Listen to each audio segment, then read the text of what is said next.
Bonjour à toutes et à tous et bienvenue au Hub des Territoires, l'espace d'échange, de développement et de collaboration de la Banque des Territoires. Je suis Blandine Calcio-Godino, directrice du pôle écosystème et innovation de la Banque des Territoires. Alors nous sommes ravis donc de vous accueillir aujourd'hui ce matin pour une séquence d'inspiration et de partage entre deux hubs, le nôtre, le Hub des Territoires, mais aussi notre partenaire que nous accueillons désormais 2 fois par an, le Hub Institute. Bonjour à Perle qui est pas loin de moi. Vous avez arpenté avec votre équipe au mois de juin dernier les couloirs de Vivatech, le plus grand salon d'Europe dédié à l'innovation et aux nouvelles technologies. Avec plus de 150 000 visiteurs, 2800 exposants, 11 400 startups, 174 pays représentés, l'événement a battu tous les records. La France a pris une place de premier plan sur la scène technologique mondiale, offrant une très grande visibilité au territoire français, de l'Hexagone comme des Outre-mer, qui étaient tous présents pour présenter leurs champions locaux. Alors, avant de laisser la parole à Perle pour cette restitution qui est très attendue des dernières tendances de Vivatech, et également avec, par la suite, et on y tient beaucoup, à un focus avec des acteurs territoriaux, je souhaite donc vous présenter rapidement le dispositif du Hub des Territoires. Alors, pour les nouveaux venus, à la fois ici, mais aussi connectés à distance, le Hub des Territoires, c'est un dispositif qui est résolument tourné vers l'externe, c'est-à-dire vers nos partenaires et au bénéfice de nos clients partout sur le territoire. Il a été créé mi-2021 par la Banque des Territoires pour incarner notre stratégie écosystème. C'est un dispositif hybride, puisque c'est à la fois un lieu physique, ici même, à côté de la gare d'Austerlitz, mais aussi digital. L'ensemble de nos événements sont retransmis à distance partout sur le territoire. Le Hub des Territoires, il est destiné à animer et à réunir les écosystèmes au sein desquels la Banque des Territoires intervient, donc à faire collaborer public et privé, à inspirer les réussites territoriales et à donner toutes les clés pour accélérer la transformation des territoires. Nous avons une programmation riche avec des formats très variés, donc des événements, des ateliers et même des résidences de start-up.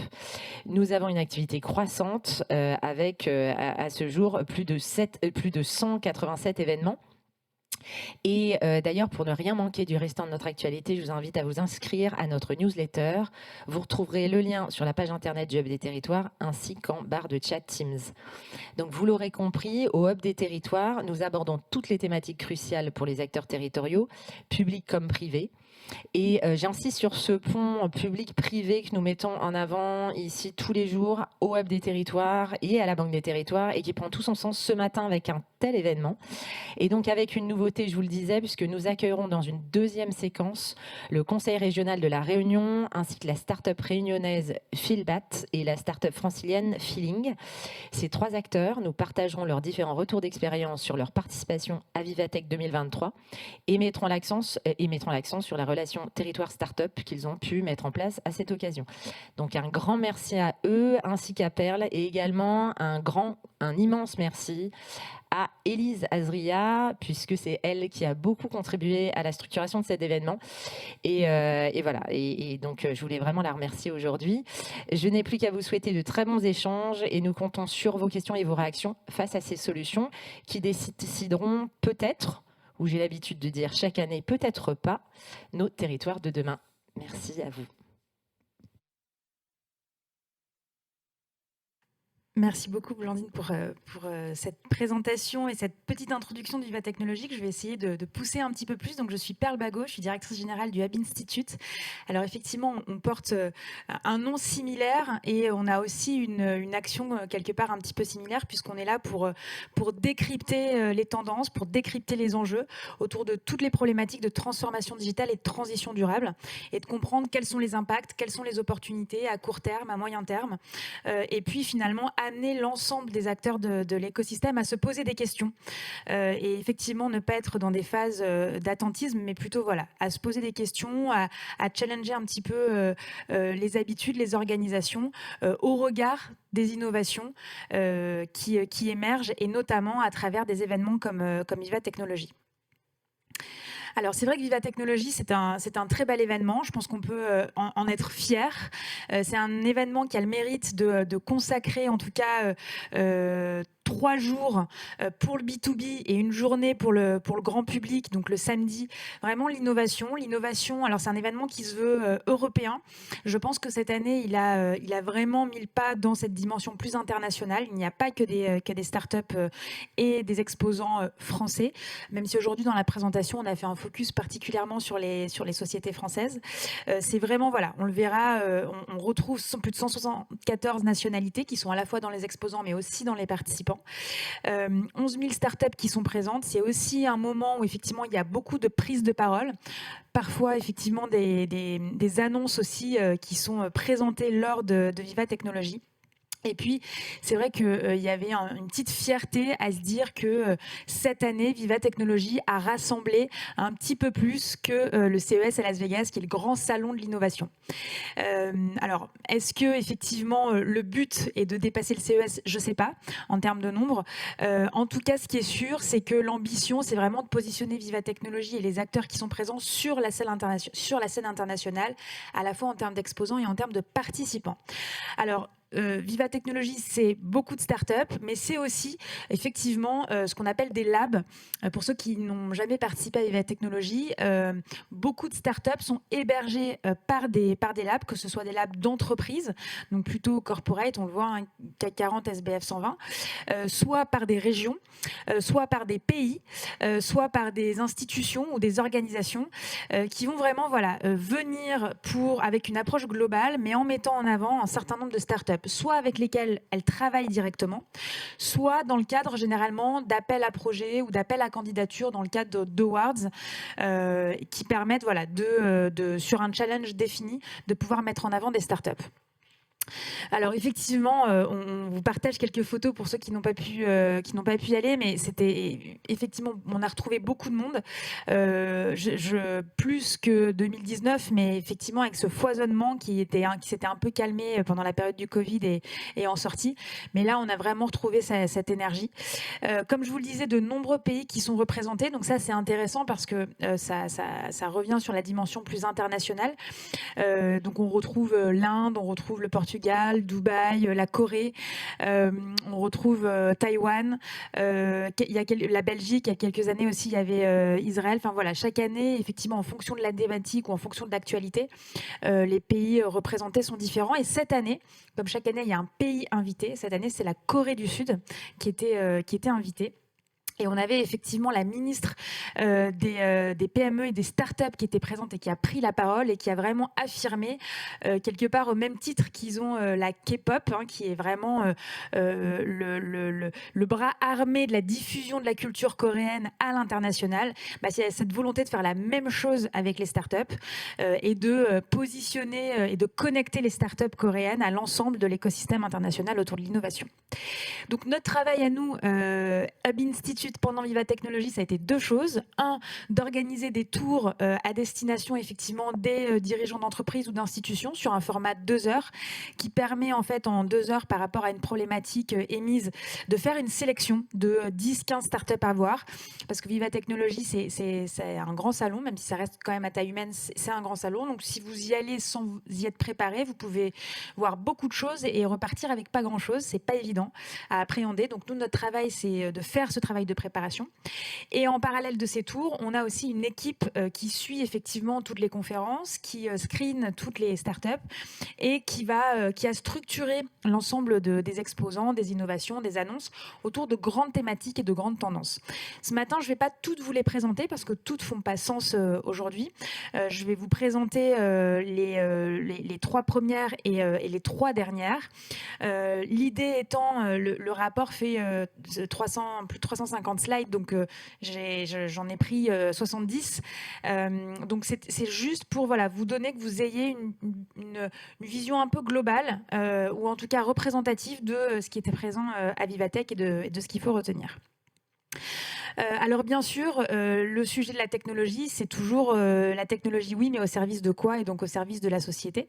Et dans cette partie-là, on va avoir plusieurs sujets, notamment le sujet de la mobilité. Alors ce qui est intéressant sur Vivatech, comme d'ailleurs sur tous les grands salons maintenant autour de l'innovation, hein, c'est le cas aussi du CES, c'est qu'on voit en fait apparaître beaucoup d'acteurs de la mobilité, des constructeurs automobiles qui se positionnent sur des événements technologiques avec une volonté non plus d'être perçus comme des acteurs comme des constructeurs automobiles justement, mais des acteurs technologiques de la mobilité. Et ça, c'est très intéressant. Ça, on le voit de plus en plus sur Viva Technologies, mais par exemple au CES à Las Vegas, c'est vraiment c'est assez impressionnant. Et ce sont carrément des constructeurs automobiles qui ne vont plus au salon de l'auto pour aller uniquement exposer, faire leurs annonces dans le cadre des salons autour de l'innovation. Donc on retrouve à la fois des grands acteurs tels que Audi par exemple, ou Porsche ou DS, mais aussi on retrouve des acteurs, des nouveaux acteurs qui naissent généralement de conglomérats, que ce soit en Turquie, au Vietnam, donc plutôt des pays en fort développement qui investissent massivement sur la mobilité et sur la technologie, qui sont présents voilà, sur ces salons. On a beaucoup parlé ces dernières années d'autonomisation des véhicules autonomes. On avance, on recule, on avance, on recule. Il y a toujours un sujet en fait finalement de législation. Hein. C'est pas le sujet technologique. La technologie, elle est prête ou quasiment, sachant qu'il y a plusieurs niveaux. Je les ai pas détaillés ici, mais voilà, c'est important à avoir en tête. Là, l'approche, elle est plutôt sur l'électrification de la voiture. Et donc, effectivement, pour 2024, on estimait à 6,5 millions le nombre de voitures vendues. Et en fait, ce chiffre a été atteint en 2021. Il y a un enjeu qui est très important, effectivement, c'est l'accessibilité, le coût de ces voitures. Et on voit effectivement que dès 2026, une voiture électrique de segment C, donc c'est juste le niveau après la citadine, pourrait coûter moins cher qu'une voiture à essence. Donc là, on va vraiment pouvoir rentrer en phase finalement de généralisation de la voiture électrique, encore une fois avec plusieurs niveaux.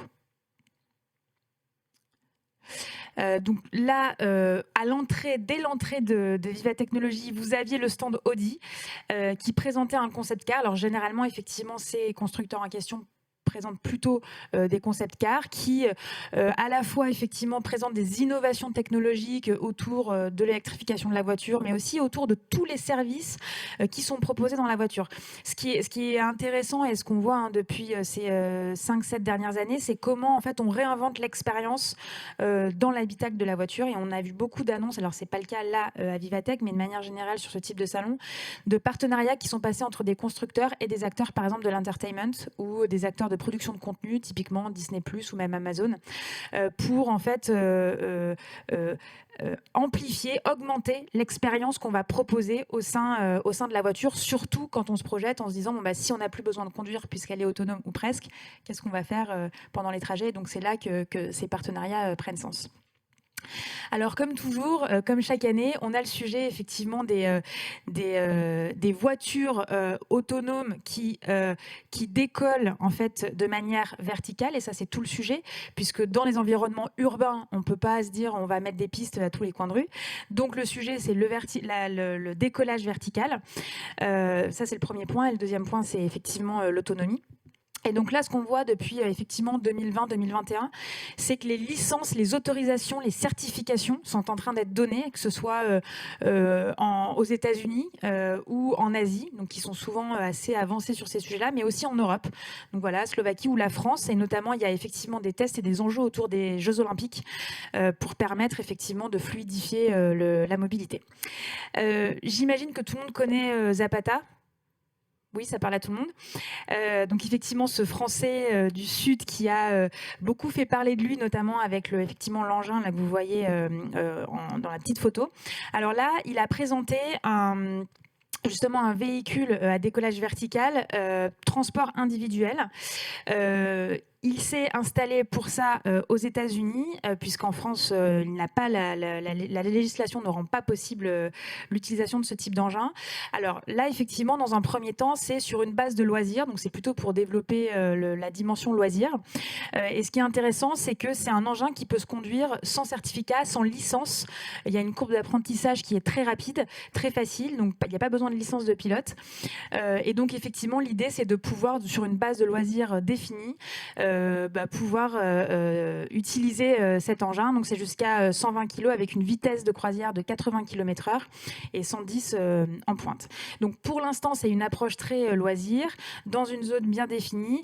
Bien sûr, on leur a demandé quelles étaient leurs perspectives de développement et si ça avait pour vocation à sortir de la dimension de loisir.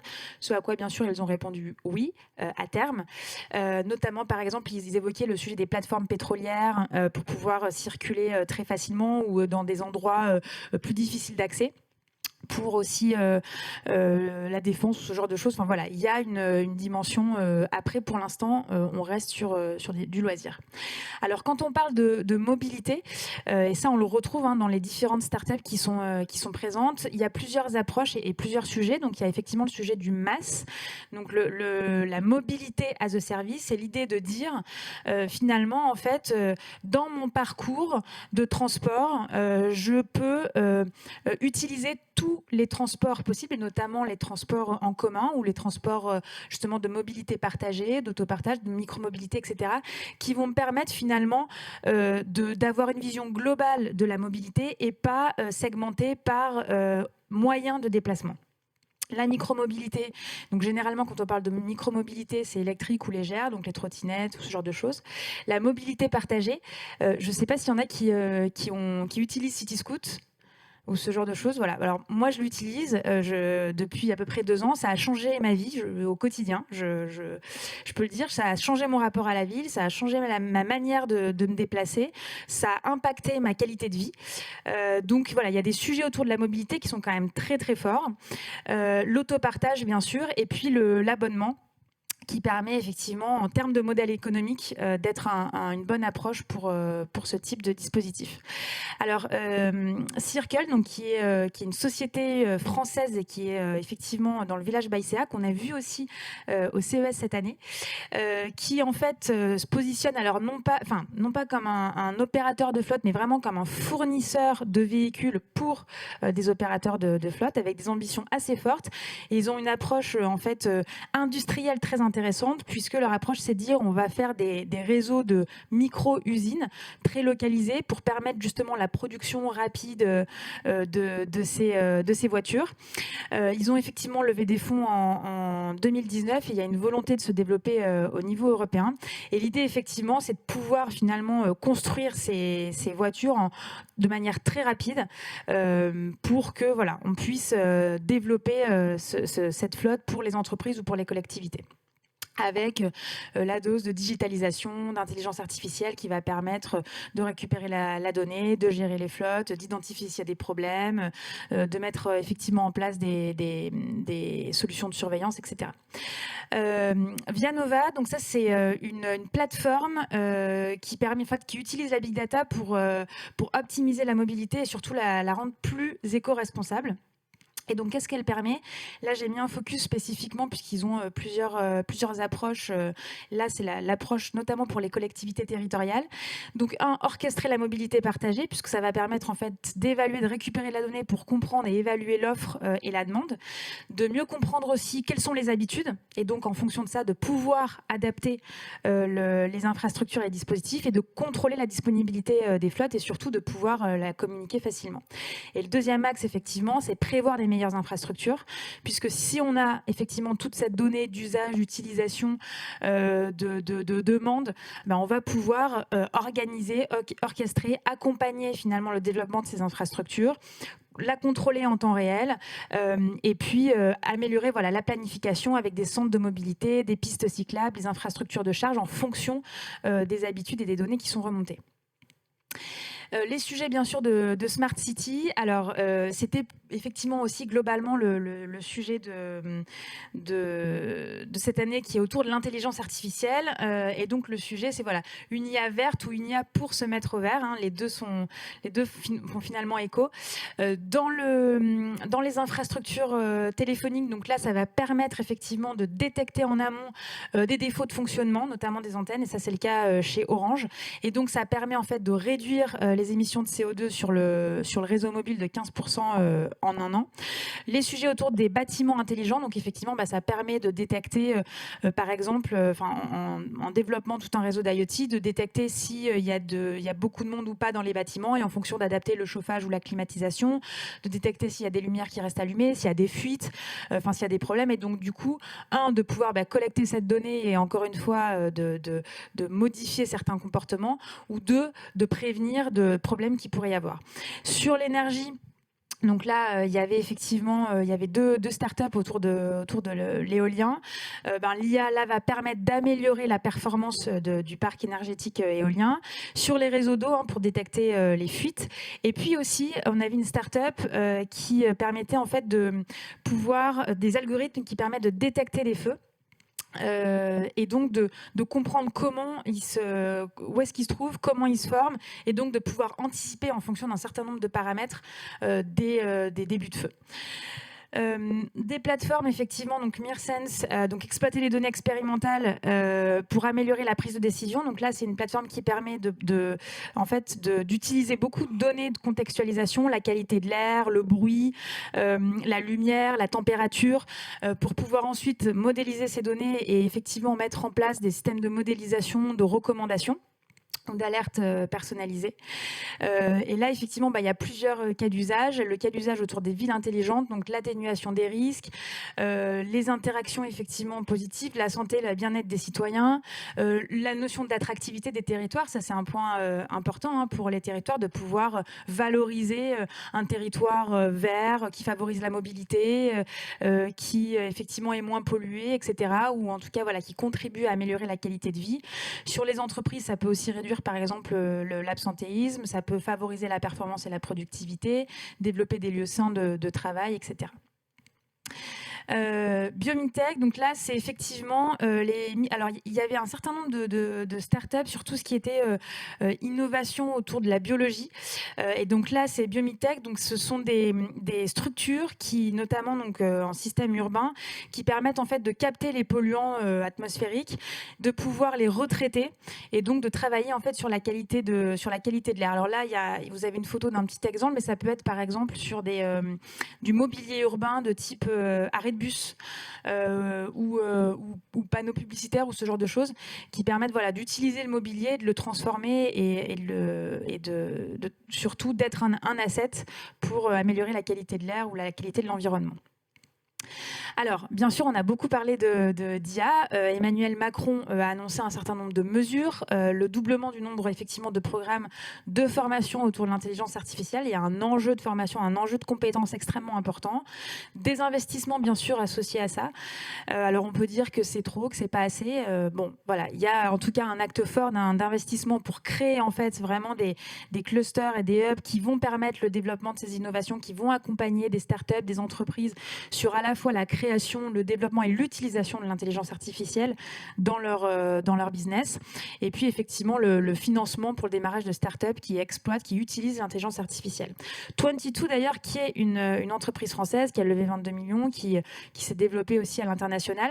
Et là, ce qui est intéressant, c'est qu'en fait, ils utilisent les assets vidéo de la ville existant, donc tout ce qui est actuellement vidéo de surveillance, et ils vont ajouter à ça en fait le computer vision, donc c'est-à-dire c'est la capacité en fait à traiter la donnée via ces caméras et donc pouvoir détecter par exemple des intrusions, des problèmes de stationnement, des décharges illégales, analyser le trafic ou toute autre chose. Mais en tout cas, ce qui est intéressant, c'est qu'ils utilisent un parc existant qui viennent finalement augmenter via l'intelligence artificielle.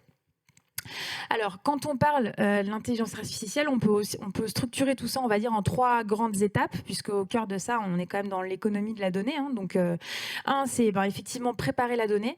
Et donc ça consiste à la collecter et effectivement à la collecter, à la nettoyer, à la formater et à pouvoir la valider. Et surtout valider que ces données-là, elles vont correspondre à un besoin qui est défini en amont.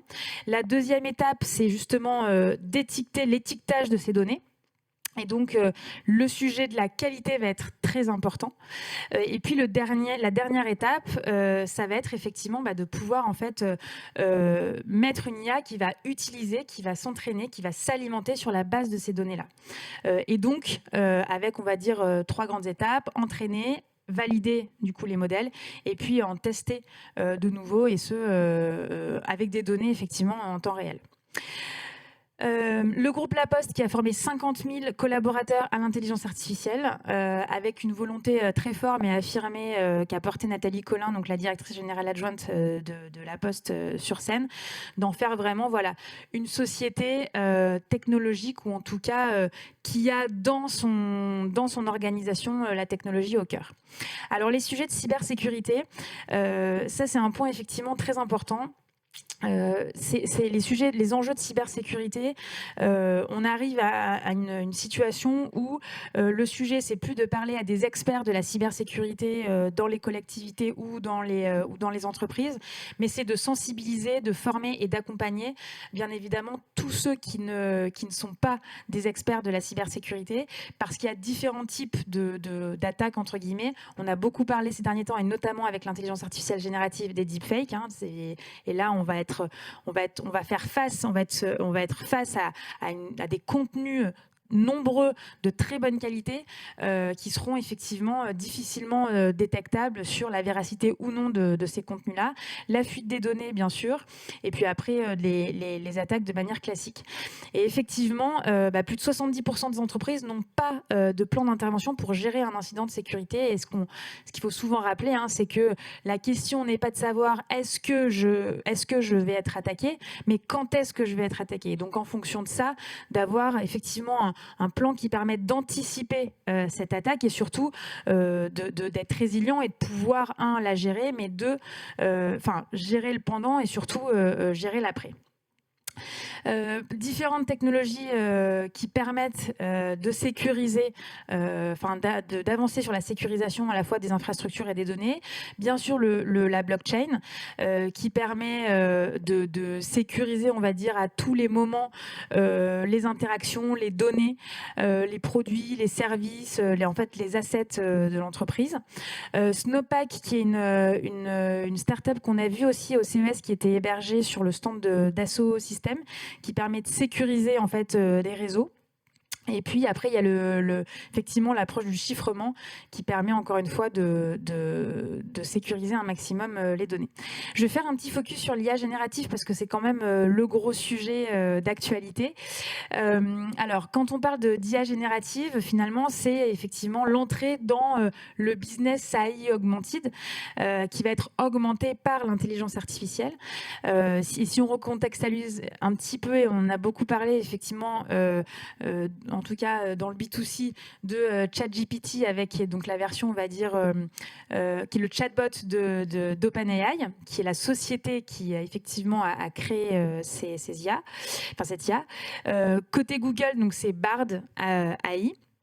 Et effectivement, si on regarde un petit peu ChatGPT, ce qui est assez impressionnant, c'est que si on le compare à d'autres plateformes, on va dire social ou en tout cas B2C, c'est 1 million d'utilisateurs en 5 jours et c'est 100 millions d'utilisateurs en 2 mois. Donc c'est une appropriation qui est extrêmement rapide. Et si on regarde un petit peu, si on prend un peu de recul et qu'on regarde un petit peu, ça c'est la courbe de Gartner de diffusion, en tout cas de l'innovation. Donc l'IA générative, on est là. Donc là, on est en train d'arriver au pic où effectivement, il y a beaucoup d'excitation, beaucoup d'innovation, beaucoup d'applications qui sortent. parfois un peu dans tous les sens. Et quand on arrive au pic, il y a une phase, effectivement, c'est le creux des désillusions. Et là, c'est ce qui se passe dans les entreprises ou dans les institutions, c'est-à-dire qu'on est face à des problèmes juridiques, à des problèmes d'organisation, à des problèmes typiquement de droit d'auteur, ce genre de choses. Donc cette innovation est très sympa, mais on ne sait pas encore comment l'utiliser, comment l'exploiter et surtout comment l'intégrer de manière structurée dans l'entreprise et dans l'organisation. Généralement, quand on touche le fond, on ne peut que rebondir. Donc, une fois qu'on effectivement est dans ce creux des désillusions, on va pouvoir remonter donc sur la pente de consolidation et le plateau de productivité. Donc là, le plateau de productivité, c'est celui où on va vraiment rentrer dans l'innovation qui va être stable, qui va être industrialisée entre guillemets. Et si vous regardez la couleur des points, donc sur l'IA générative, pour arriver justement à ce plateau, c'est entre 2 et 5 ans. Donc on voit que c'est extrêmement rapide. Juste rapidement, on ne va pas rentrer dans des sujets techniques, ce n'est pas du tout l'objectif, mais c'est intéressant de comprendre comment ça fonctionne quand on parle d'IA générative. En fait, on va avoir deux layers. Un premier qui va être le modèle d'IA. Donc là, on retrouve notre OpenAI, on retrouve notre DeepMind côté Google, on retrouve effectivement Facebook ici, mais aussi sur la vidéo. On retrouve des sociétés comme Stable Diffusion qui sont sur l'image, hein, donc c'est du texte ou image. Donc ça, ce sont les modèles d'intelligence artificielle. Et au-dessus, on va avoir les applications. Et donc les applications, c'est tout ce que finalement nous on va utiliser dans notre quotidien, dans notre métier. Donc par exemple sur du texte, ça va être pour le marketing, pour les sales, donc la génération d'emails automatisés et personnalisés qui va par exemple récupérer l'information dans des CRM. Sur la partie code, effectivement pour les développeurs, des codeurs, d'avoir des assistants qui vont permettre d'aller plus vite, de manière plus efficace, de créer du code. Sur l'image, donc c'est tout ce qui va être du texte to image, donc de la génération d'images fixes ou vidéo ou 3D, et puis aussi sur la voix, donc du texte to voix. Donc ça, ce sont les applications qui viennent au-dessus en fait des modèles d'intelligence artificielle. Donc une fois qu'on a dit ça, quand on parle des grands acteurs, on retrouve notre OpenAI dans lequel effectivement a investi Microsoft. Donc OpenAI, c'est ChatGPT, donc c'est la version chatbot d'OpenAI. DALL-E, c'est la même chose, mais c'est du texte to image. Donc vous dites je veux une photo d'un arbre dans un champ avec un oiseau, etc. Et ça vous génère cette image. Et Codex, c'est du texte to code. Donc là, vous dites je veux un site internet, vous détaillez ce que vous voulez, ça vous génère le code pour pouvoir produire le site internet ou le plugin. Voilà. Microsoft est en train d'intégrer justement toute l'IA, les modèles d'IA d'OpenAI dans les assets existants. Donc je ne sais pas si vous utilisez Teams ou la suite Microsoft. J'imagine. L'idée, effectivement, c'est de pouvoir intégrer cette IA dans ces outils, donc vous le verrez tout à l'heure, dans Word, dans Excel, dans PowerPoint, et surtout dans Bing, donc le moteur de recherche de Microsoft, qui était, on va pas se mentir, un peu has-been ces dernières années, et qui revient effectivement en force parce qu'ils ont intégré l'IA. Google Bard, donc qui effectivement est la partie, c'est l'IA de Google, qui a été annoncée il y a quelques semaines, mois maintenant, qui est disponible dans 180 pays, mais pas en Europe et notamment en France pour des raisons justement de protection des données. Donc ça va évoluer, mais aujourd'hui, vous ne pouvez pas l'utiliser, sauf à utiliser un VPN. Amazon, bien sûr, qui reste dans cette course. Et puis Hugging Face, alors c'est vrai qu'on parle souvent des sociétés américaines. Hugging Face, ce sont des Français. Ce sont deux Français qui sont basés à New York et c'est une plateforme open source pour permettre justement aux développeurs de créer des modèles d'IA. C'est quand même une société qui est valorisée 2 milliards à date, donc c'est une belle réussite et vraiment à suivre. Midjourney, donc qui est le concurrent de DALL-E, qui est sur du texte ou image. Stable Diffusion, pareil. Et puis Adobe Firefly, qui est l'IA d'Adobe. Donc Adobe, c'est Photoshop, Illustrator, etc. Donc ce qui est intéressant, c'est de regarder qu'à la fois il y a des nouveaux acteurs entrants. comme on l'a vu effectivement OpenAI ou Midjourney ou Stable Diffusion. Mais il y a aussi tous ces acteurs historiques qui vont intégrer dans les assets que vous utilisez déjà au quotidien ces modèles d'intelligence artificielle générative. Donc, comme je vous le disais, l'IA générative, elle peut générer absolument tout.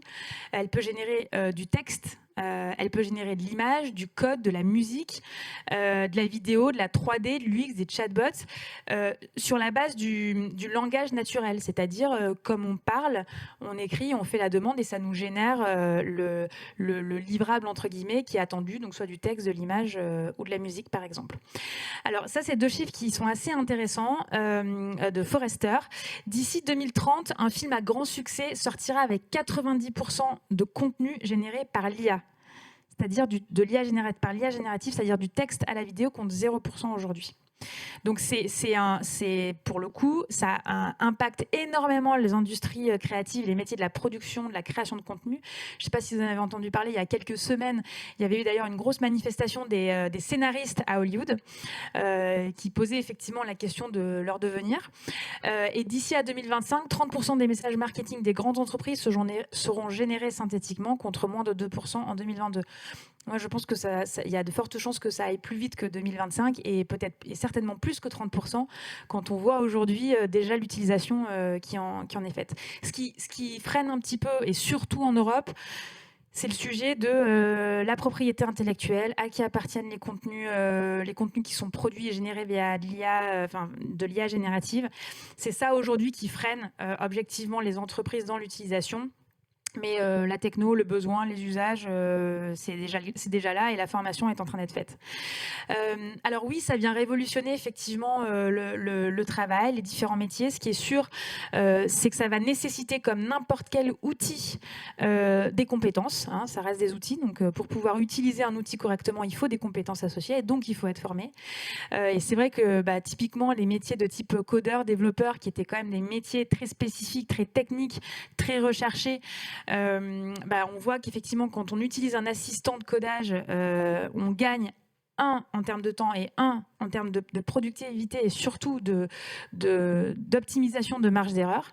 Et puis, si on parle de la production de contenu et si on prend un exemple sur la génération d'images, effectivement, si on ramène le coût et le temps passé d'un designer qui va utiliser des outils classiques versus un designer qui va utiliser des outils avec de l'IA-gène, à la fois le temps et le coût est considérablement réduit. Là, c'était juste un exemple qui avait été porté par Publicis. Donc ça, c'est un travail qui prend à peu près 4 jours à un illustrateur. Alors, j'en ai parlé hier, on m'a dit ça doit être un mauvais illustrateur pour mettre 4 jours à faire ça. Mais enfin, c'est en tout cas ce que nous a expliqué Publicis. Et ce que je trouve intéressant de préciser, c'est que voilà, c'est un illustrateur. Midjourney, en 2 heures, pour arriver à une quinzaine d'images. Et il n'y a pas forcément besoin d'être un illustrateur pour générer ça.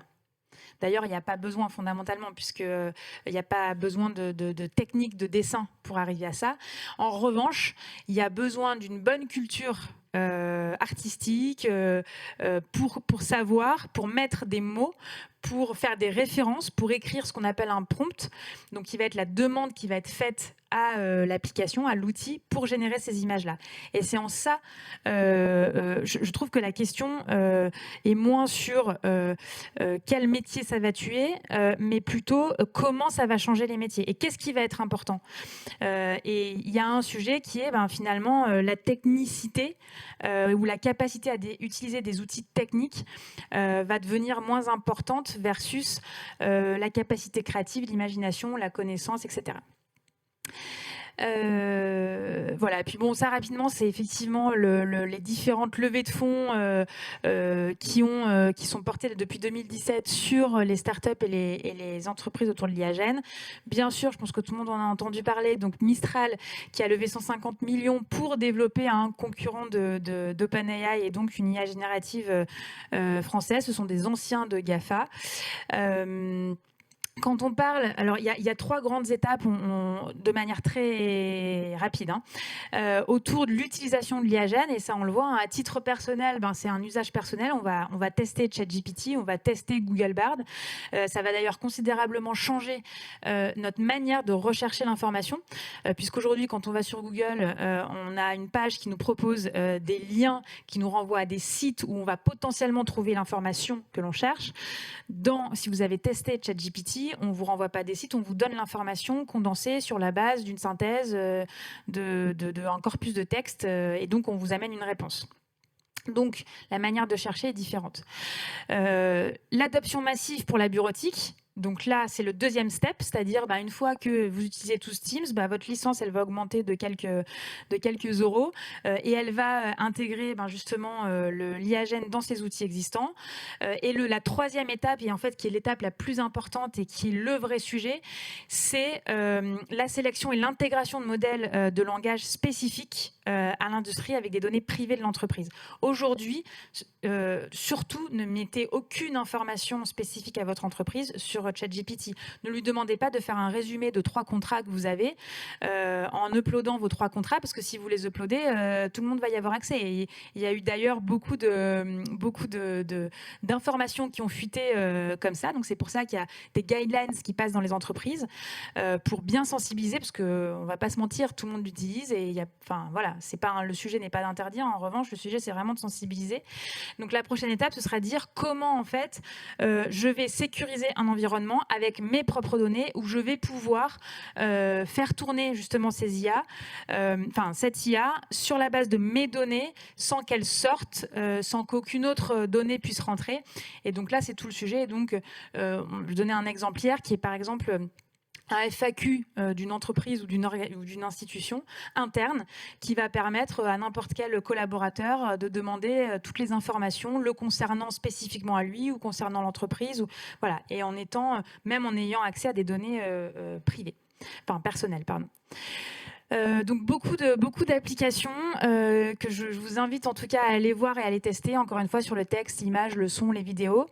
Je ne vais pas trop détailler la vidéo, mais vous aurez le support, donc vous pourrez voir typiquement qu'est-ce que ça veut dire d'intégrer l'IAGEN pour générer une présentation dans PowerPoint. Vous retrouvez votre petit chatbot. Vous dites, voilà, j'ai besoin de faire une présentation sur la base de 4 documents Word, par exemple. Voilà. Vous l'uploadez. Et après, vous allez sur chaque slide et vous demandez des précisions, vous rebougez le texte, le fond, la forme, de manière rapide et efficace. À Vivatech, Carrefour a présenté 3 approches, en tout cas 3 use cases dans lesquels ils ont utilisé l'IAGEN. Ils ont développé un chatbot. Donc, en fonction de vos contraintes alimentaires, de ce qui reste dans votre frigo, de votre budget et de tous les paramètres que vous avez, ça vous propose une liste de courses, un menu, etc. Ça vous le met directement dans une shopping list et vous pouvez directement acheter les produits. Les fiches créées, les fiches produits, alors ça c'est effectivement l'industrialisation de la production des fiches produits qui sont déjà optimisées pour le SEO, pour la conversion, etc. Et puis ça effectivement, donc Studio Marketing, donc là c'est la capacité à gérer des visuels, des campagnes publicitaires, encore une fois rapidement, efficace et de manière personnalisée. On a vu aussi donc sur la dimension un petit peu plus entertainment. Donc la capacité effectivement à créer finalement des personnages sur la base de la photo. Donc vous êtes pris en photo et vous pouvez demander à ce qu'elle soit que votre photo soit transformée en un avatar dans différents styles. Voilà, c'est vraiment une expérience complète. Guerlain qui a effectivement retracé toute l'histoire artistique, graphique du flacon. Via l'IAGEN. Donc, c'est-à-dire du texte, encore une fois, to image.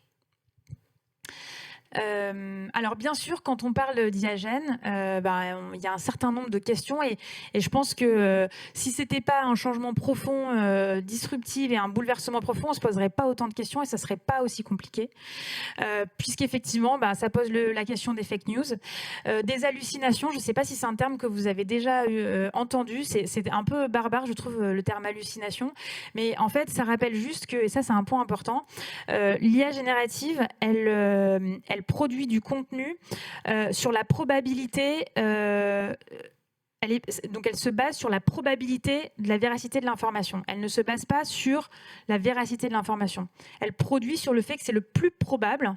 L'information qu'elle va vous donner, c'est l'information la plus probable. Ce qui ne veut pas forcément dire l'information vraie et juste. Les impacts sur l'emploi et les compétences, ça effectivement c'est un vrai sujet. Et d'ailleurs, il y a une phrase que j'aime bien qui dit que le sujet c'est pas, qu'effectivement le remplacement d'un certain nombre d'emplois est moins un sujet à court terme qu'effectivement le fait que ce sont des collaborateurs qui savent utiliser ces outils qui vont remplacer des collaborateurs qui ne savent pas utiliser ces outils. Donc c'est vraiment le sujet de nouvelles compétences, de nouvelles organisations, comment on fait évoluer les métiers d'aujourd'hui. Le sujet des données privées, bien sûr, le plagiat à l'école, ça c'est un vrai sujet, l'interdiction, ok, mais en fait c'est utilisé, donc plutôt que d'interdire, comment on l'intègre. Les enjeux de droit d'auteur, je vous donne un exemple. Là, aux États-Unis, je lisais un article il y a quelques semaines, enfin mois maintenant. C'est une auteure de BD qui a eu les droits d'auteur sur... Donc, elle a créé sa BD uniquement via IAGEN. Elle a eu le droit d'auteur sur l'ensemble de la BD. En revanche, elle n'a pas les droits d'auteur sur chaque visuel. Donc c'est un peu torturé comme et on voit vraiment en fait les zones d'ombre sur ces sujets-là, les enjeux d'inclusivité et de biais ratio. Donc ça c'est évident, sachant que une IA générative s'entraîne sur des données qui en tout cas jusqu'à présent étaient produites par les hommes et les hommes ont des biais cognitifs. Donc, forcément, elle reflète les biais. Elle les invente pas toutes seules. Ça vient de contenus qui sont créés par nous. Les enjeux d'impact RSE, ça c'est sûr. Pour pouvoir générer tous ces contenus, il faut de la puissance de calcul, il faut des data centers, et donc tout ça, ça consomme. Les questions de réglementation, clairement, et bien sûr les sujets de souveraineté et de compétitivité. Je ne sais pas si vous l'avez vu, c'était pas franchement très très intéressant. On n'a pas appris grand-chose, si ce n'est effectivement que le rappel que l'intelligence artificielle allait vraiment changer en profondeur nos sociétés et qu'il fallait effectivement l'accompagner, l'organiser, pas mettre la poussière sous le tapis en se disant ça me concerne pas ou c'est pas pour moi, mais au contraire prendre les devants et avec un rôle effectivement des États très important. Sur les sujets du retail. Donc, on a vu, c'est des sujets qui sont assez similaires d'une année à l'autre. Un, la gestion du dernier kilomètre, et donc effectivement, donc sur la partie logistique, retail et e-commerce. Deux, la question des interactions et de l'expérience et du retailtainment. Donc là, par exemple, c'est Embed.me. Donc, il n'y a pas de nécessité à toucher un écran, mais par contre, effectivement, à avoir de l'interaction sans toucher l'écran. Ça, c'était intéressant. Ça vous permet, en fait, l'idée, c'est de pouvoir avoir accès à des aromates comme si vous alliez prendre un café à une machine à café, donc de manière très, très facile. Et puis effectivement, le retraitement des piles. Voilà, donc alimentation et retail. Carrefour, donc pareil, ça c'est un test qui est fait sur le plateau de Saclay, où effectivement vous faites votre commande et en fait, donc les commandes sont centralisées, c'est une voiture qui vient et vous récupérez, c'est des casiers, donc vous récupérez avec votre code vos courses. Encore une fois, la gestion du dernier kilomètre, le chatbot, on en a parlé, et puis l'approche très data qu'ils ont mis en place. Cette année, la Française des Jeux était présente, c'est la première fois.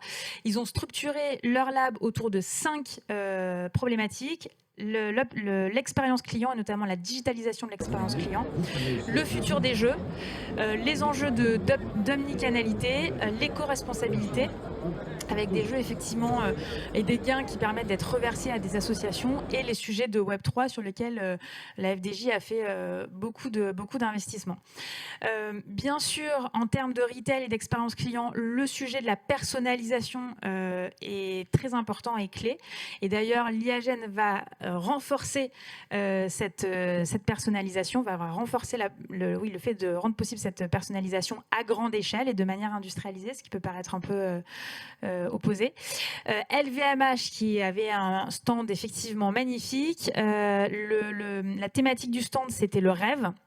Et donc, comme chaque année, LVMH, donc il y avait les Innovation Awards, donc c'est 1300 startups qui ont candidaté dans le monde entier, issus de 75 pays, autour de différentes catégories. Donc c'est ce que je vous disais tout à l'heure sur les labs. Soit ils hébergent des startups avec qui ils ont travaillé, soit ils hébergent des startups dans le cadre d'un appel à projet ou d'awards.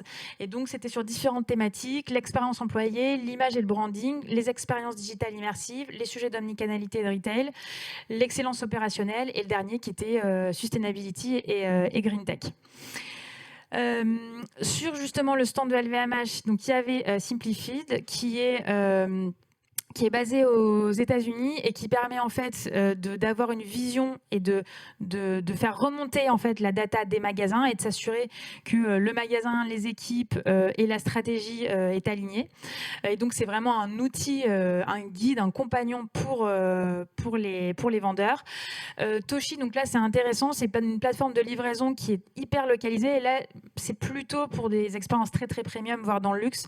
L'idée c'est de ramener le luxe en fait et l'expérience chez le consommateur et non pas en magasin. Donc par exemple ça vous permet, il y a des attendez, essayez, donc le livreur vient, il vous amène votre commande avec plusieurs tailles et il attend, ça vous essayez tout de suite et il attend, il repart avec ce qu'on ne choisissait pas, changez la taille, essayez avant d'acheter, etc. Et ça encore une fois de manière assez industrialisée. Tous les sujets justement de sustainability et d'impact. On retrouve notre sujet de blockchain, d'authentification. Donc là, le sujet, c'est la traçabilité des produits, de tous les cycles de vie du produit, la traçabilité des services, comment est-ce que justement ces services sont utilisés. Ça permet aussi de rentrer dans des programmes de fidélisation. Et effectivement de propriété, de vérification du propriétaire de ces objets. J'essaie d'avancer rapidement. Donc là, on est vraiment sur des sujets d'authentification et de suivi. Ariani, qui est une société française et effectivement qui a développé une blockchain qui permet d'avoir en fait un jumeau numérique de vos produits. Et donc ça, c'est intéressant. C'est aussi autour de tout le sujet des NFT. C'est en fait d'avoir que le producteur du contenu, quel qu'il soit, ou du produit, puisse avoir en fait à chaque moment de vie de la visibilité sur le produit et aussi des royalties, puisque si on a la capacité à savoir comment évolue le produit, à qui il est vendu, etc., de pouvoir effectivement avoir une rétribution. Les sujets d'éco-responsabilité étaient globalement très présents, aussi sur le stand de LVMH, avec Rimowa, avec Ruinart qui mettait en avant effectivement la durabilité des produits, Veuve Clicquot sur l'emballage rafraîchissant qui est fait à base de plastique, de bouteilles de plastique. Très intéressant aussi sur les sujets d'inclusivité, de diversité, de représentativité. Donc là, par exemple, c'est le cas de Lancôme qui a... difficile d'avoir ça chez soi, mais en fait, ils ont pris une problématique, par exemple, les problèmes qui ont les gens qui ont des problèmes de mobilité ou de tremblement. Ça a l'air de rien, mais quand on tremble, on ne peut pas se mettre de rouge à lèvres. Donc effectivement, l'idée, c'est de pouvoir mettre en fait son rouge à lèvres dans un bras articulé on va approcher la bouche et on va pouvoir se mettre du rouge à lèvres et se maquiller. Ça peut nous paraître peut-être anecdotique à tous, pour autant, quand on est dans cette situation, c'est game changer au quotidien. Et là, c'était effectivement L'Oréal pour plutôt côté B2B, avec effectivement des mitigeurs qui permettent d'adapter en fonction de l'économie de l'eau, de l'optimisation énergétique, etc., pour moins dépenser d'eau. Bien sûr, les sujets de l'éco-responsabilité, d'impact positif, de durabilité, on le retrouve en milieu industriel, donc chez Bouygues Construction. Et effectivement, on va le retrouver sur le traitement des batteries, sur le traitement le traitement des batteries, mais aussi la production de ces batteries, l'optimisation, comment on suit en fait la performance des batteries, la seconde vie des batteries, comment est-ce qu'on les utilise, les différents cas d'usage. Aussi de nouveaux matériaux matériaux. Ça, c'était assez intéressant.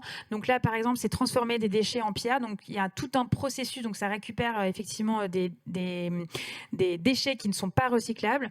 Il y a tout un processus de transformation. Ça devient une pâte. Et effectivement, après, c'est utilisé. Pareil sur des processus de fermentation et puis effectivement l'utilisation de feuilles mortes. Ça, c'est Relief Paper.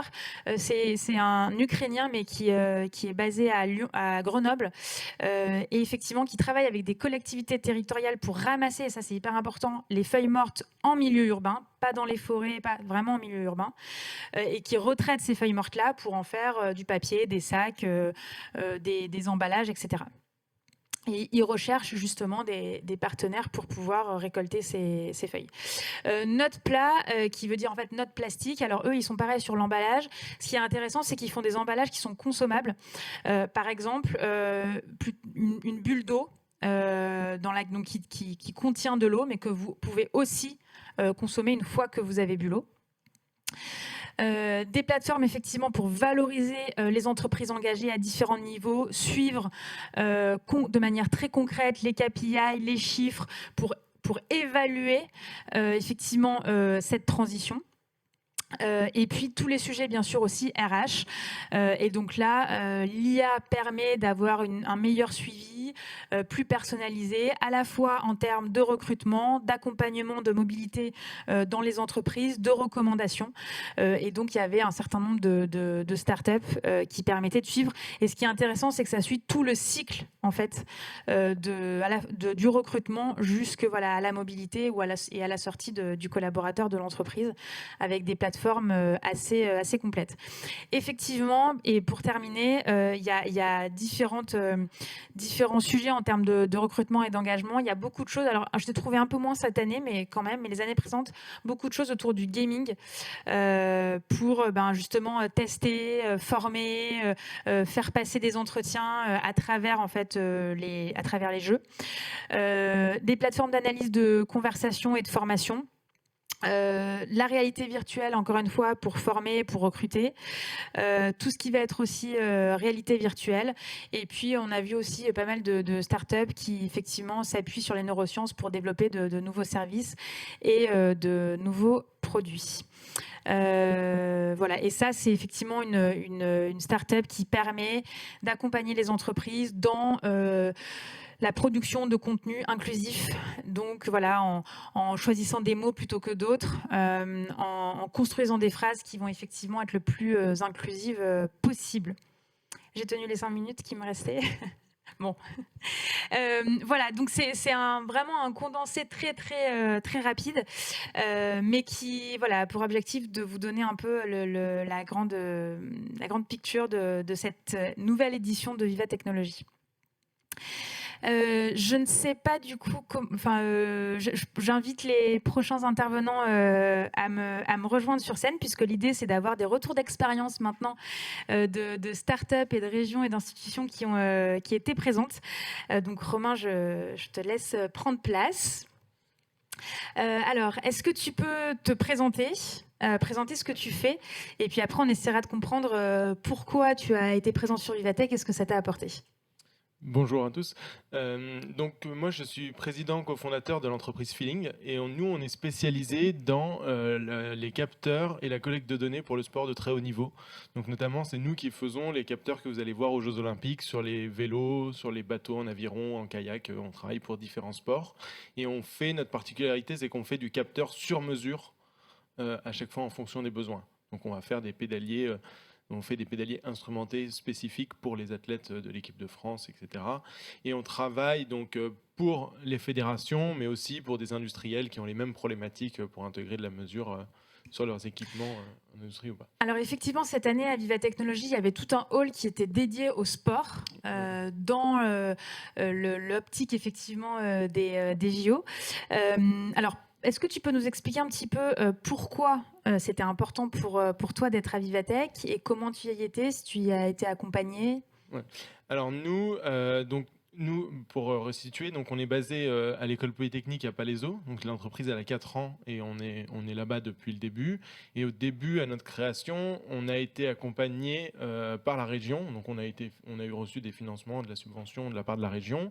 Et depuis, on est resté en contact avec eux. Et cette année, ils ont décidé de nous inviter sur leur stand, donc à présenter notre entreprise sur leur stand, parce que comme on s'est bien développé maintenant, donc voilà, on est venu avec eux. Et donc, ils nous ont offert tout un espace sur leur stand où on pouvait présenter notre entreprise. On a pu aussi participer à une petite conférence, donc donner une conférence sur le stand. Et donc, ça nous a permis de communiquer sur nos relations avec la région. Et de manière très concrète, est-ce que ça t'a permis de rencontrer des entreprises, des futurs clients ou futurs partenaires? Alors, oui, oui. Alors, je pense que c'est la 3e fois qu'on allait à Vivatech. Et au début, on était peut-être un peu jeune comme entreprise, donc il y avait moins de retours. Alors que cette année, je vois que comme on a quand même pas mal d'expérience et le fait d'être en plus avec la région fait qu'il y a beaucoup de monde qui est passé. Il y en a quand même pas mal d'entreprises ou alors des gens des territoires ou des gens de la région qui sont passés nous voir et donc ça peut créer des partenariats et des choses. Mais c'était vraiment très très bien et je pense on a dû rencontrer au moins 4 ou 5 entreprises assez pertinentes. Nous, ce qu'on cherche, c'est à faire des partenariats aujourd'hui avec des plus grosses entreprises que nous ou des équipementiers pour pouvoir intégrer notre techno directement chez les équipementiers ou des fournisseurs de matériel.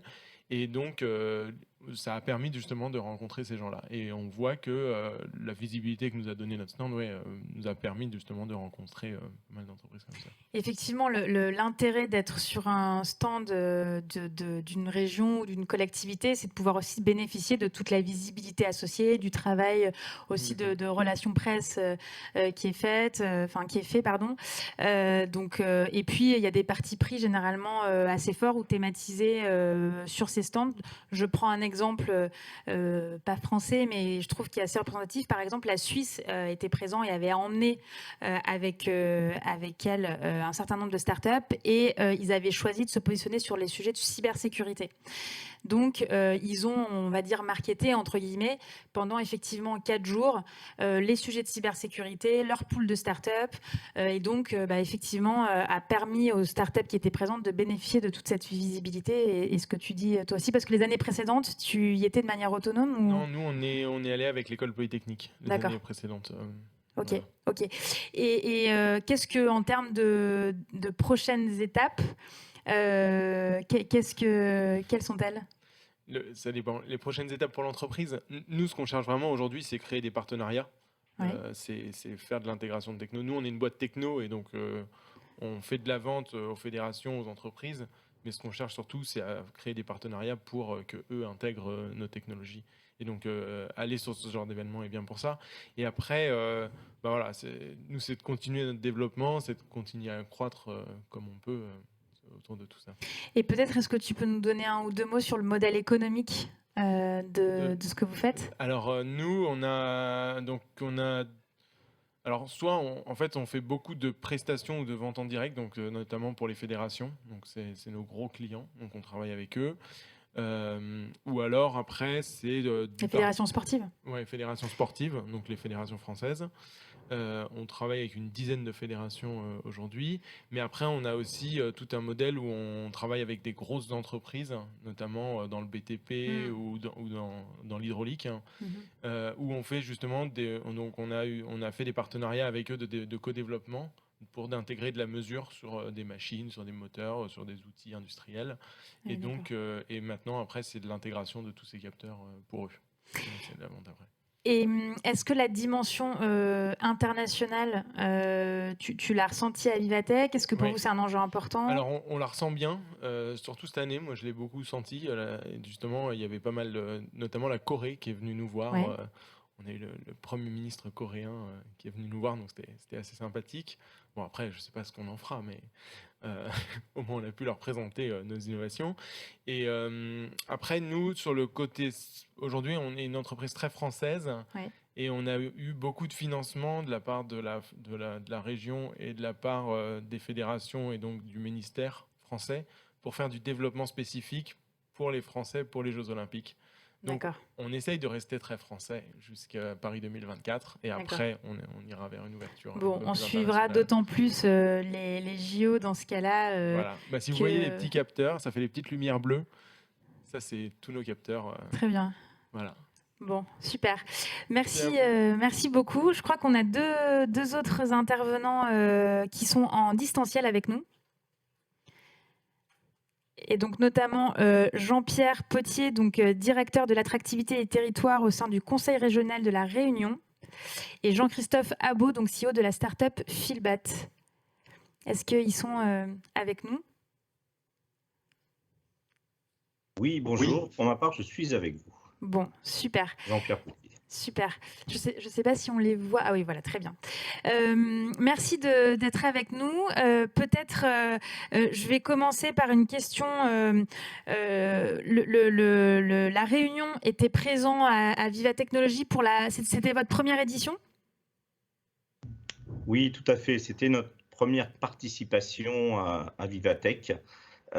C'était la première fois. On a pris cette décision en novembre 2022 lors d'une rencontre entre finalement partenaires publics et partenaires privés, où on a pris vraiment conscience de l'enjeu de jouer collectif en quelque sorte pour aller sur ce salon Vivatech, en faisant le constat que surtout le constat qui venait des acteurs de l'écosystème, qui disaient qu'il y avait une participation d'entreprises de la Réunion à Vivatech, mais en ordre dispersé. Et pour l'anecdote, d'ailleurs, il nous disait que la dernière fois, il s'était retrouvé sur le stand de French Tech Maurice, donc ce qui nous a un peu perturbé au niveau de la région Réunion. Et donc, on a décidé à ce moment-là de monter cette délégation, de partir en collectif. Et c'est la raison pour laquelle la région a donc voulu prendre un stand. Puis je vous expliquerai un petit peu après comment on s'y est pris. Très bien.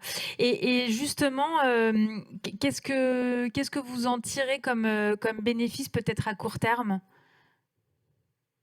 Alors, le premier bénéfice, j'allais dire, j'espère à court ou en tout cas à moyen terme, il est pour les entreprises, les 7 entreprises que nous avons accompagnées sur Vivatech.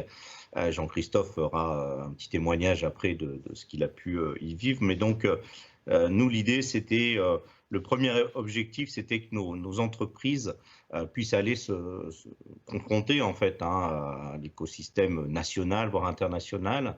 Je reprends une métaphore d'un des intervenants de la French Tech dans un retour d'expérience qu'on a fait récemment là ensemble, qui disait que la Réunion, c'est le lagon, les eaux sont calmes, il n'y a pas forcément beaucoup de dangers, alors que voilà, aller à Vivatech, on passe la barrière de corail, on doit se confronter à plus de concurrence, voire à quelques requins qui peuvent traîner par là. Donc voilà, c'est dire que ça nous a permis, et je pense que ça a permis aux entreprises d'aller en fait confronter leur innovation au niveau national et international. Et d'ailleurs, on était assez fiers parce qu'on s'est rendu compte qu'elles étaient assez bien positionnées dans l'ensemble par rapport à ce qu'on a pu voir sur Vivatech. Jean-Christophe, juste avant de vous donner la parole, Jean-Pierre, est-ce que vous pouvez revenir sur donc il y avait 7 entreprises qui étaient présentes. Est-ce qu'elles représentaient un secteur en particulier ou juste en quelques minutes? Oui, bien sûr. Non. Alors, en fait, on n'avait pas fait le choix pour cette première participation de thématiser, en fait. Et puis, la Réunion, c'est un territoire de 860 000 habitants. On est malgré tout une région qui n'est pas très grande. Donc, on a lancé un appel à candidature assez ouvert. On a retenu donc 7 startups qui étaient dans des domaines assez variés. Donc, on avait Highlands Cosmetics qui est une marque de maquillage qui allie en fait le maquillage et la protection solaire et puis l'hydratation de la peau. Pour la petite anecdote, notre amie Sarah, qui dirige cette société, a eu des propositions à la fois par Dubaï, je crois, et puis par L'Oréal, qui a été très intéressé par son innovation, qui voulait même qui lui a même proposé le rachat de cette innovation, ce qui l'a un peu déconcerté parce qu'elle n'était pas forcément venue à Vivatech pour ce type de proposition. On avait une autre entreprise qui s'appelle My Asset Rocks, qui est une plateforme plus numérique de gestion et d'optimisation des immobilisations corporelles. On est plutôt dans la fintech. On avait une entreprise qui est une application mobile culturelle et touristique qui s'appelle Léon Guide, qui raconte l'histoire d'un territoire à travers des podcasts. On avait une entreprise qui s'appelle Greenskin, qui était plutôt dans les biotechnologies, mais elle avait proposé donc un projet innovant de végétalisation de bâtiments, notamment qui procure une isolation thermique qui peut aller jusqu'à moins 7,5 degrés. Alors c'est très utile dans les territoires tropicaux comme le nôtre, mais étant donné la canicule que vous vivez en ce moment en métropole, je pense que ça va être de plus en plus utile vu l'évolution de l'environnement. On avait aussi Crowda, qui est un fournisseur d'applications de no-code, et enfin Siva Industries, qui propose une solution phytosanitaire innovante pour lutter contre la mouche des fruits. C'est un problème qu'on rencontre ici et qui est qui pose des difficultés d'exportation de nos fruits et qui a intéressé d'autres pays. On était juste à côté de l'Africatech, encore voilà, et lui, ça lui a permis à notre ami Siva Condin de rencontrer des pays d'Afrique qui ont des soucis aussi de traitement et donc de partager en fait son innovation avec ces pays-là. Donc intéressant de voir qu'il y a aussi eu des échanges entre territoires, entre pays, autour justement de ces innovations. Peut-être juste dernière question, quels étaient les critères de sélection, des critères de maturité, de capacité à industrialiser Oui, alors effectivement, il y avait effectivement un critère de maturité. Il fallait que l'entreprise ait quelque chose, que l'innovation, qu'elle ait quelque chose à proposer, que la preuve de concept soit terminée et qu'elle soit plutôt en phase on va dire, de commercialisation ou de lancement, ce qui est le cas pour Jean-Christophe dont on va parler. Voilà, mais les critères étaient relativement larges. Notre idée, c'était vraiment, et ça avait été sur les conseils d'ailleurs des organisateurs du Vivatech, que ces startups aient des choses à montrer. Et Phil Batt et Jean-Christophe avaient amené des maquettes. Et c'est très important que les startups puissent présenter leur innovation de façon assez concrète. Et je voudrais juste terminer mon propos en disant que bénéfice a été extrêmement important pour nous, que notre stand a connu une forte influence et que le fait d'être ensemble sur un stand régional a vraiment permis à la fois aux membres de la délégation plus institutionnelle, MEDEF, élus de la région, de rencontrer des ministres. Il y a plusieurs ministres qui sont passés sur notre stand. Et puis ça a tout de suite permis à nos entreprises d'avoir énormément de contacts, alors bien sûr avec des clients, mais aussi avec des potentiels investisseurs, mais aussi avec par exemple, Greenskin, qui fait de la paroi végétalisée, a eu des contacts avec la RATP, avec la SNCF, enfin, qui peuvent être pour elle des clients très importants. Et donc, on repartira l'année prochaine à Vivatech. Bon, donc si pour celles et ceux qui ne sont pas venus vous voir cette année, on pourra vous retrouver l'année prochaine. Alors justement, Jean-Christophe, est-ce que vous pouvez nous présenter un petit peu plus Phil Batt dans un premier temps, et puis après, effectivement, préciser ce que vous a apporté Vivatech? Bonjour à tous, je m'appelle Jean-Christophe Abot, je suis le président CEO de Société Phil Batt. On conçoit des capteurs, vous m'entendez bien tous? Oui. Ah super, nickel. On conçoit des capteurs de fissures et de mouvements destinés à suivre les mouvements des bâtiments et des ouvrages, tout ça grâce à son smartphone, à son portable. L'objectif est de pouvoir suivre et analyser les mouvements afin d'anticiper des problématiques. Tout à l'heure, on parlait effectivement de changement climatique. En métropole, mais aussi dans le monde, ça a aussi un impact monstrueux sur l'ensemble des bâtiments et des ouvrages. Et l'objectif est de pouvoir analyser donc les mouvements de ces bâtiments-là en temps réel et aussi agir à temps. Et donc, pour l'heure, nous sommes la société pour proposer un capteur de fissure plug and play qu'on peut suivre avec son portable simplement et aussi techniquement et financièrement abordable.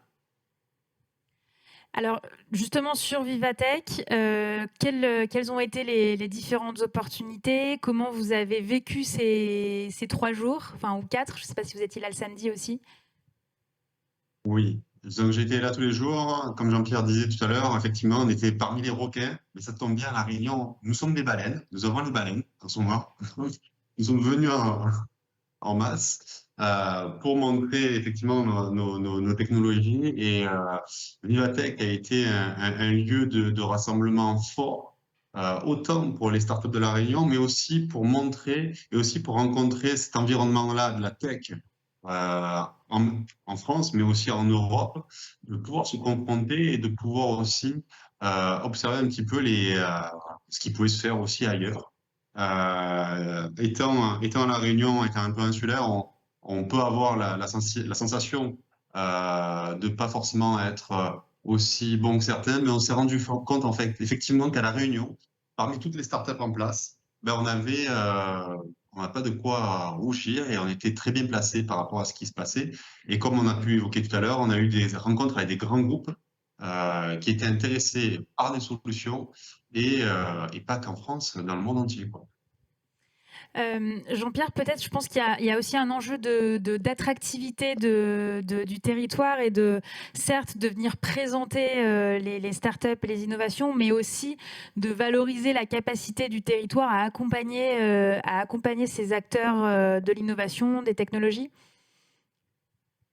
Oui, bien sûr, pour nous, c'est un enjeu fort, hein. On est un territoire assez éloigné, effectivement, de l'Europe, malgré tout, avec un environnement indo-pacifique autour de nous qui est important, mais l'éloignement fait qu'il faut qu'on travaille sur cette attractivité. Alors, on a un certain nombre d'atouts, hein, à La Réunion. D'abord, on est Capital French Tech depuis le début de l'année, donc j'en profite voilà, pour faire un petit cocorico réunionnais. On a un pôle de compétitivité Calitropique qui travaille dans la bioéconomie. On a des infrastructures numériques de très grande qualité. On est la deuxième région française, après l'Île-de-France, la mieux fibrée en termes de déploiement. On a aussi des moyens financiers pour accompagner la R&D d'entreprises, notamment avec une majoration du crédit impôt recherche et puis des aides spécifiques européennes. Et puis on a un cadre de vie et un environnement qui est effectivement attractif, mais on a besoin de faire connaître en fait à la fois ces moyens et dont on dispose, ces infrastructures. On a pas mal d'organismes de recherche aussi, donc Jean-Christophe pourra témoigner en matière de recherche et développement, on a vraiment la capacité d'innovation et les outils pour innover. Par contre, ce qui nous manque, c'est sans doute l'outil industriel, où effectivement on est une économie plus de services, hein, et on a une industrie qui est moins développée parce qu'elle serait simplement très coûteuse à développer. Donc on fait plutôt le pari de l'économie de la connaissance depuis quelques années et on essaye voilà, de dire aussi, regardez, on a la capacité d'innover à La Réunion. On n'est pas seulement une terre d'attractivité touristique, mais on est aussi une terre d'attractivité économique. Alors, est-ce qu'éventuellement, il y a des questions pour nos intervenants, peut-être même aussi pour Romain qui était là tout à l'heure, dans le chat? Non? Bon, écoutez, merci à tous les trois de votre témoignage, de votre retour d'expérience sur Viva Technologies. On l'a vu, c'est un moment important, effectivement, dans l'année, qui permet vraiment de valoriser les territoires, les startups, mais aussi l'innovation, effectivement, dans les grands groupes, de se donner un rendez-vous un peu clé. On voit que c'est l'occasion, effectivement, aussi pour les différents territoires, pour les différents pays, de pouvoir échanger, de pouvoir potentiellement effectivement construire des partenariats. Et ça, je pense que c'est un point très important. On parle beaucoup d'écosystème et la notion de venir, alors il y a cette expression de venir un peu en meute, hein, de se dire comment est-ce que par territoire, par région, par secteur d'activité, par fédération, finalement on fait avancer les choses et on construit des partenariats et on développe finalement le business de chacun en jouant plutôt collectif dans cette approche autour de l'innovation. Merci à toutes et à tous. Je ne sais pas s'il y a quelqu'un du Hub des Territoires qui prend la parole pour clôturer ou si j'ai l'honneur de clôturer cette matinée. Voilà, donc n'hésitez pas à suivre effectivement aussi les contenus du Hub Institute sur LinkedIn ou sur les newsletters. On couvre certes Viva Technologies, mais de manière aussi plus globale tous les grands salons internationaux. Et puis on fait aussi beaucoup de formations sur ces sujets-là pour à la fois effectivement embarquer les directions, mais aussi l'ensemble des équipes sur ces sujets de transformation digitale et de transition durable. Je vous souhaite une bonne journée à toutes et à tous et puis au plaisir de se retrouver. Merci.